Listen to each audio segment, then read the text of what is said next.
নমস্কার, আমি ভাস্বতী। আপনি দেখছেন আপডেট বাংলা ইউটিউব চ্যানেল। রইল আজকের সব থেকে বড় কিছু প্রধান খবর, দেখে নিন এক নজরে আজকের হেডলাইন্সগুলি। 8 জন বিএলএকে শোকজ কমিশনের তালিকায় 8 এজেন্টও। এসআইআর আবহে নবান্নের তরফে কড়া নির্দেশ। মন্ত্রী জাভেদের কাছে গাদা গাদা এপিক ফর্ম, তার লোকজন নাকি কেমিক্যাল দিয়ে কালি তুলে মোমিনপুর রাজাবাজারে ভোট দেয়, বিস্ফোরক অভিযোগ শুভেন্দুর। টিম গড়ে দিলেন অভিষেক, কেন? বিএলএ দিতে পারল না আইএসএফ, ঘুরে ঘুরে ফর্ম ফিল আপ করে দিচ্ছেন নওশাদ। নেপালের হয়ে নোট ছাপবে চীন, হিমালয়ের কোলে নতুন সমীকরণ। পরিবার বলছে বৃদ্ধের মৃত্যু এসআইআর আতঙ্কে নয়, মানতে নারাজ তৃণমূল, আরামবাগে শোরগোল। নেশার ওষুধ পাচার হচ্ছিল, বাংলাদেশি পাচারকারীদের বিরুদ্ধে রুখে দাঁড়ালেন সীমান্তের বাসিন্দারা। বিহারে আবর্জনা স্তূপে মিলল অজস্র ভিভিপ্যাট স্লিপ, এআরওর বিরুদ্ধে কমিশনের কড়া পদক্ষেপ। দলের নির্দেশ অমান্য করে চেয়ার আঁকড়েছিলেন বনগাঁর পুরপ্রধানকে শোকজ তৃণমূলের। প্রিয় দর্শক, আপনাদের একটা লাইক আর একটা কমেন্ট আমাদের জন্য অনেকটা অনুপ্রেরণা দেয়। আর প্রতিদিনের নির্ভরযোগ্য বাছাই করা খবর পেতে আমাদের আপডেট বাংলা চ্যানেলটিকে সাবস্ক্রাইব করুন। প্রধান খবরগুলি জানতে ভিডিওটি শেষ পর্যন্ত দেখুন, কারণ প্রতিটা মুহূর্তে রয়েছে গুরুত্বপূর্ণ খবর। কমিশন যে নড়ে চড়ে বসেছে সেই বার্তা আগেই পাওয়া গিয়েছিল। কখনো বাসস্ট্যান্ড বা কখনো রাস্তার ধারে চায়ের দোকান থেকে বিলি করা হচ্ছিল ইনুমারেশন ফর্ম। এরকমই গুচ্ছ গুচ্ছ অভিযোগ আসছিল রাজ্যের নানান প্রান্ত থেকে। বাড়ি বাড়ি গিয়েই দিতে হবে ফর্ম। জেলা শাসকের কাছে সদ্য ফের একবার কড়া বার্তা পৌঁছে দিয়েছিল কমিশন। তা নিয়েই চাপানুত্তর যখন পুরো দমে, তার মধ্যেই অভিযুক্ত বুথ লেভেল অফিসারদের শোকজ করার নির্দেশও দেওয়া হয়েছিল। শেষ পর্যন্ত শোকজ করল নির্বাচন কমিশন। বাড়িতে বাড়িতে গিয়ে এসআইআর এর ফর্ম দেওয়ার বদলে স্কুল পার্টি অফিস থেকে ফর্ম দেওয়ার অভিযোগেই শোকজ করেছে বলে জানা গিয়েছে। কোচবিহার, উত্তর 24 পরগনার মতো জেলায় বিএলওরা রয়েছেন শোকজের তালিকায়। আগেই কমিশন জানিয়েছিল নির্দেশ না মানলে শোকজ করা হবে। এবার সেই নির্দেশই কার্যকর করল জেলার ইলেকটোরাল রেজিস্ট্রেশন অফিসাররা। শুধু তাই নয়, একই সঙ্গে 8 জন এজেন্টের বিরুদ্ধেও এফআইআর করল নির্বাচন কমিশন। অভিযোগ, বিভিন্ন রাজনৈতিক দলের এজেন্টরা জোর করে মৃতদের নামে ফর্ম দিতে বাধ্য করেছেন। এই অভিযোগে এফআইআর দায়ের করার নির্দেশ দিয়েছিল কমিশন। সূত্রের খবর, অভিযুক্তদের মধ্যে তৃণমূল কংগ্রেসের এজেন্টদের সংখ্যাই বেশি। এনুমারেশন ফর্ম দেওয়ার প্রক্রিয়া শুরু হতেই রাজনৈতিক মহলে বারবার তৈরি হয়েছে বিতর্ক। কোথাও বিএলওর সঙ্গে বাড়ি বাড়ি যাওয়ার অভিযোগ রয়েছে তৃণমূল নেতাদের, কোথাও আবার নাম জড়িয়েছে খোদ বিধায়কের, কোথাও আবার বিজেপি তাদের বিএলএদের ব্রাত্য করার অভিযোগ উঠেছে। তা নিয়ে রাজনৈতিক মহলে শোরগোল চলছে পুরো দমে।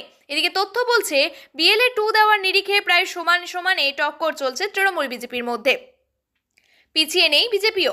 এরই মধ্যে এবার এজেন্টদের শোকজের খবর প্রশাসনিক মহলে, পাশাপাশি রাজনৈতিক মহলেও চাপানুত্তর। বছর ঘুরলেই রাজ্যে বিধানসভা নির্বাচন। বর্তমানে রাজনৈতিক দলগুলির প্রস্তুতি একেবারে তুঙ্গে। পায়ের তলায় মাটি শক্ত করতে মরিয়া শাসক থেকে বিরোধী সকলেই। এরই মধ্যে রাজ্যে শুরু হয়ে গিয়েছে এসআইআর, যা রাজনৈতিক উত্তাপ অনেকাংশে বাড়িয়েছে। এই আবহে এবার জেলা শাসকদের উদ্দেশ্যে কড়া নির্দেশ রাজ্যের। এসআইআর চললেও রাজ্যে আমার পাড়া আমার সমাধান সহ রাজ্য সরকারের কোনো প্রকল্পের কাজ যাতে ব্যাহত না হয়, সেই দিকে লক্ষ্য রাখতে জেলা শাসকদের নির্দেশ রাজ্য সরকারের। উল্লেখ্য, সম্প্রতি 100 দিনের কাজের প্রকল্পে সুপ্রিম কোর্টে জয় পেয়েছে রাজ্য সরকার। অবিলম্বে বাংলায় 100 দিনের কাজ চালু করা সহ বকেয়া মেটানোর নির্দেশ দিয়েছে সর্বোচ্চ আদালত। এই পরিস্থিতিতে আদালতে ধাক্কা খেয়ে ফের প্রকল্প চালু করতে উদ্যোগী হয়েছে কেন্দ্র। নবান্ন সূত্র খবর, সুপ্রিম কোর্টের নির্দেশের পর যে কোনো দিন 100 দিনের টাকা ছাড়তে পারে কেন্দ্র সরকার। এই আবহে জব কার্ড থাকা ব্যক্তিদের কেওয়াইসি যথাযথভাবে তৈরি রাখার নির্দেশ নবান্নের।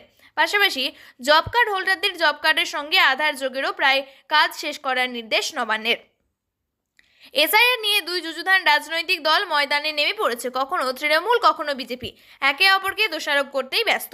এর মধ্যে আবার নতুন করে বিস্ফোরক দাবি করলেন বিরোধী দলনেতা শুভেন্দু অধিকারী। তার টার্গেট এবার রাজ্যের বিপর্যয় মোকাবিলা মন্ত্রী জাভেদ খান এবং তার ছেলে। তবে এই বিষয়ে তৃণমূলে কোনো প্রতিক্রিয়া মেলেনি। আজ গুলশান কলোনিতে বহিরাগতদের আনাগোনা নিয়ে বক্তব্য রাখেন শুভেন্দু। সেখানেই তিনি অভিযোগ করেন, রাজ্যের মন্ত্রী জাভেদ খান এবং তার ছেলে ফৈয়াজ খানকে নন্দীগ্রামের বিধায়ক দাবি করেন বাবা ও ছেলের কাছে নাকি প্রচুর পরিমাণে এপিক ফর্ম। এদের ঘনিষ্ঠ লোকজনদের নাকি একবার রাজাবাজারে ভোট দেন, তারপর ফের ভোট দিতে যান মোমিনপুরে। শুভেন্দু বলেন, জাভেদ খান ও তার ছেলের কাছে প্রচুর এপিক ফর্ম রয়েছে, যাদের নাম মোমিনপুর, ইকবালপুরে আছে, আবার এদের নাম রাজাবাজারেও আছে। তারা সকলে রাজাবাজারে ভোট মারে, তারপর কেমিক্যাল দিয়ে কালি তোলে, বেলার দিয়ে গিয়ে কসবাতে ভোট মারে। একইভাবে চেতলাতেও তাই হয়। বাংলায় এসআইআর চালু হওয়ার পর থেকে সীমান্তবর্তী এলাকা থেকে পালাতে গিয়ে বিএসএফ এর হাতে ধরা পড়ে একের পর এক বাংলাদেশি। প্রায় 96 জন ধরা পড়ে উত্তর 24 পরগনা থেকেই। সেই নিয়ে প্রতিক্রিয়া দেখাতে গিয়ে খোদ বিরোধী দলনেতা শুভেন্দু অধিকারী বলেছিলেন, নিউটাউন এবং গুলশান কলোনি থেকে একের পর এক লোক বেরিয়ে যাচ্ছে ভয়ে। সেখানে বাংলাদেশিরা বেআইনিভাবে এসে বসবাস করে।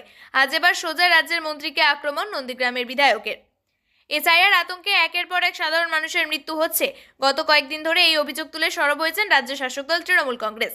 মুখ্যমন্ত্রী তথা তৃণমূল সুপ্রিমো মমতা বন্দ্যোপাধ্যায় এবং তৃণমূলের সর্বভারতীয় সাধারণ সম্পাদক অভিষেক বন্দ্যোপাধ্যায় বিজেপি এবং জাতীয় নির্বাচন কমিশনকে নিশানা করেছেন। এবার টিম তৈরি করে দিলেন অভিষেক। এসআইআর আতঙ্কে মৃতদের পরিবারগুলি বাড়িতে বাড়িতে যাবে তৃণমূলের টিম।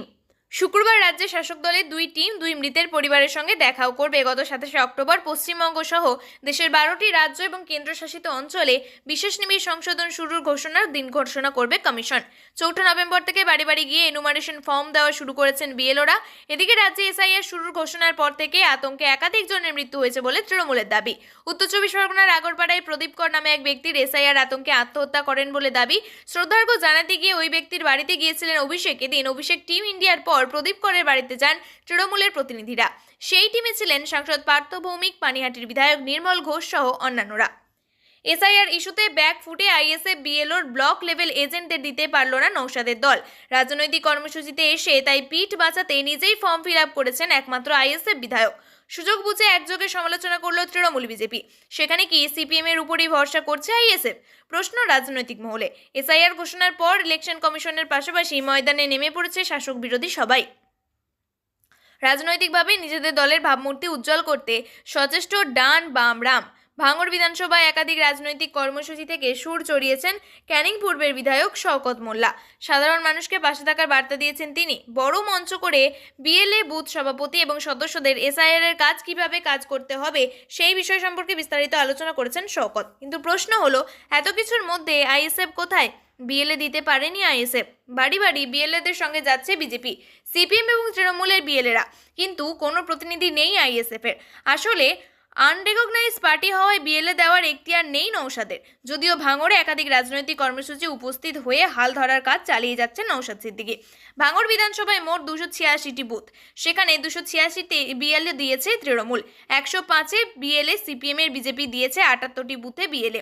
এখন প্রশ্ন হলো, 26-এর বিধানসভা ভোটের আগে সবচেয়ে চর্চিত কর্মসূচিতে ব্যাকফুটে থেকে কি সিপিএম এর উপর ভরসা করতে হবে আইএসএফকে?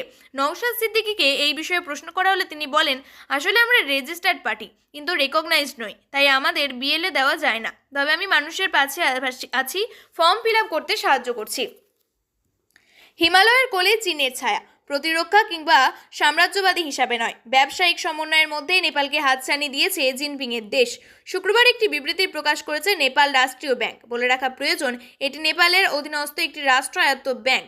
তারা সেই বিবৃতিতে জানিয়েছে, চীনের একটি সংস্থাকে ভারতীয় মুদ্রায় 150 কোটি টাকা বরাদ্দ দিয়েছে তারা। কিন্তু এত টাকা খরচ করবে সংশ্লিষ্ট ব্যাংকটি? নেপাল রাষ্ট্রে ব্যাংকের আধিকারিকরা জানিয়েছেন, 1000 এনপিআর নোট ছাপাতেই চীনা সংস্থাকে বরাদ্দ দেওয়া হয়েছে। এই 150 কোটি টাকার পরিবর্তে নেপালের জন্য 1000 নেপালীয় মুদ্রার মোট 43 কোটি নোট ছাপবে চীনা bank note printing and minting corporation. জানা গিয়েছে, নোট ছাপার পাশাপাশি নেপালের জন্য 1000 এনপিআর নোটের নতুন ডিজাইন তৈরি করবে ওই সংস্থা, যার দরুন নেপালের রাষ্ট্র ব্যাংক পক্ষান্তরে অন্তর্বর্তী সরকারের খরচ পড়বে 16 মিলিয়ন মার্কিন ডলার বা ভারতীয় মুদ্রায় 150 কোটি টাকা। তবে এটা প্রথমবার নয়, বরাবরই নোট ছাপার কাজে এই চীনা সংস্থার উপর নির্ভরশীল নেপালের রাষ্ট্র ব্যাংক। সর্বপ্রথম 2016 সালে সংশ্লিষ্ট সংস্থাকে নোট ছাপার কাজে বরাদ্দ দিয়েছে নেপাল রাষ্ট্র ব্যাংক। গত কয়েক বছরে 5, 10, 100 এনপিআর নোট ছাপানোর কাজে এই সংস্থাকে দিয়েছিল তারা। এবার তার দায়িত্ব আরও বড়, নতুন নোট তৈরির সঙ্গে সেদিকেই ছাপানো হবে। পরিবারের লোকজন বলছেন, আচমকা শারীরিক অসুস্থতাতেই মৃত্যু, কিন্তু মানতে নারাজ এলাকার তৃণমূল নেতারা। 70 বছরের প্রৌঢ়ের মৃত্যুতেই ব্যাপক শোরগোল আরামবাগে। রাজনৈতিক মহলে শুরু হয়েছে জোর তরজা। তৃণমূল বলছে এসআইআর শুরু হতেই তারা বৃদ্ধকে আতঙ্কিত হতে দেখেছে। অন্যদিকে বিজেপি বলছে নোংরা রাজনীতি হচ্ছে। আরামবাগের মোহনপুরে বাসিন্দা প্রভাত দত্ত, বয়স 70। এদিন সকালে আচমকাই অসুস্থ হয়ে পড়েন তিনি। বাড়ির লোকজন এবং স্থানীয় বাসিন্দারা প্রভাত বাবুকে চিকিৎসকের কাছে নিয়ে গেলেও শেষ রক্ষা হয়নি। চিকিৎসকরা তাকে মৃত বলে ঘোষণা করেন। ইতিমধ্যেই বৃদ্ধের দেহ ময়নাতদন্তের জন্য আরামবাগ মেডিকেল কলেজ এবং হাসপাতালে পাঠানো হয়েছে। গোটা পরিবারের শোকের ছায়া। খবর পেয়ে তৃণমূলের রাজ্য সম্পাদক স্বপন নন্দী, দলের অন্যান্য কর্মীরা তাদের বাড়িতে যান। স্বপন নন্দী বলেছেন, প্রভাত আমার ছোটবেলার স্কুলের বন্ধু। এসআইআর এর ফর্ম পায়নি বলে বিএলওদের কাছে কয়েকদিন ঘোরাঘুরি করেছে। সব মিলিয়ে খুব আতঙ্কেই ছিল, চিন্তায় ছিল না। যদিও প্রভাতবাবুর বৌমা রীমা দেবী দত্ত বলছেন, এসআইআর আতঙ্কে কিছু হয়নি, ওটা ভুয়ো খবর। ঘটনা আমাদের দোকানেই হয়, সেখানে বসেছিলেন, সেখানেই অসুস্থ হয়ে পড়েন। তারপর আমরা খবর পাই, আমরা ছুটে যাই, হাসপাতালে নিয়ে যাওয়া হলেও শেষ রক্ষা হয়নি, স্ট্রোক হয়েছিল। এরই মধ্যে তৃণমূলের বিরুদ্ধে সুর চড়িয়েছেন আরামবাগের বিজেপি বিধায়ক মধুসূদন বাগ। তীব্র কটাক্ষ করে বলেন, যে কোনো মৃত্যুই দুর্ভাগ্যজনক, কিন্তু বাড়ির লোক বলছেন ওনার ভোটার তালিকায় নাম আছে, এসআইআর আতঙ্কে তিনি মারা যাননি। তৃণমূল কংগ্রেস নোংরা রাজনীতি করছে। কাঁটাতারহীন সীমান্ত দিয়ে বাংলাদেশি দুষ্কৃতীরা অনেক সময় ভারতে ঢুকে পড়ে। সীমান্তের বাসিন্দারা এই নিয়ে বিভিন্ন সময় অভিযোগ করেন। এবার বাংলাদেশি দুষ্কৃতীদের সঙ্গে মারামারি করে পাচার ঢুকলেন সীমান্তের বাসিন্দারা। এই নিয়ে উত্তেজনা ছড়ায় জলপাইগুড়ির বেরুবাড়ি সীমান্তে। স্থানীয় বাসিন্দাদের অভিযোগ, বাংলাদেশি দুষ্কৃতীদের সাহায্যকারী ভারতীয় দালাল তাদের গুলি করে খুনের হুমকি দিয়েছে। স্থানীয় বাসিন্দারা বলেন, গতকাল রাতে জলপাইগুড়ি সদর ব্লকের দক্ষিণ বেরুবাড়ি গ্রাম পঞ্চায়েতের বনগ্রাম এলাকায় উন্মুক্ত সীমান্ত দিয়ে ভারতে প্রবেশ করে একদল বাংলাদেশি দুষ্কৃতী। রাতের অন্ধকারে সুযোগ নিয়ে পাচারকারীরা বেশ কয়েক বস্তা বিভিন্ন ধরনের সবজির বীজ নিয়ে উন্মুক্ত সীমান্ত ব্যবহার করে ভারতে প্রবেশ করে। বিনিময়ে তারা নেশার ওষুধ নিয়ে যাচ্ছিল। বিষয়টি দেখে ফেলেন গ্রামের যুবকরা। তাদের উপরেও চড়াই হয় চোরাচালানকারীরা। শুরু হয় মারামারি। খবর পেয়ে এলাকায় হাজির হয় মানিকগঞ্জ পুলিশ ফাঁড়ির পুলিশকর্মী এবং সীমান্তরক্ষী বাহিনীর 130 নম্বর ব্যাটালিয়নের জওয়ানরা।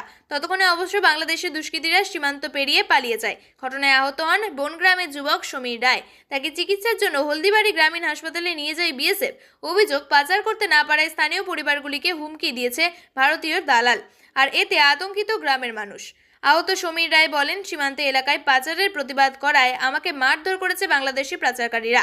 স্থানীয় বাসিন্দা কৃষ্ণ রায়, সান্ত্বনা রায়, গীতা রায় বর্মন প্রশ্ন তোলেন, বিএসএফ থাকা সত্ত্বেও কিভাবে তারা ভারতে ঢুকে আমাদের ছেলেদের মারধর করলো? একই সঙ্গে তারা দ্রুত উন্মুক্ত সীমান্তে কাঁটাতারের বেড়া দেওয়ার দাবি জানান। গ্রাম পঞ্চায়েতের সদস্য তথা আহত যুবকের বাবা তরুণ রায় বলেন, বাংলাদেশি দুষ্কৃতীরা বাংলাদেশ থেকে ভারতে বীজ নিয়ে আসছিল। প্রিয় দর্শক, নিয়মিত সঠিক খবরগুলি সঠিক টাইমে পেতে সাবস্ক্রাইব করুন আপডেট বাংলা চ্যানেলটিকে। ধন্যবাদ।